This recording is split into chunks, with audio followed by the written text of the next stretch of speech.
Hello everybody, welcome back to our YouTube channel. Today in this video I am talking about KLA Corp stock.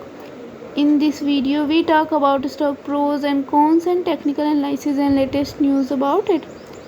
Stock is trading at $474.79 with 0.22% negative in a day.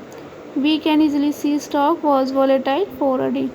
The volume of stock was recently not all-time high, so the fundamental stock is not better for today. Before buying and selling the stock, please consult your financial advisor. Today's video is done. Thanks for watching. Please subscribe my YouTube channel and like the video. And also comment all related queries.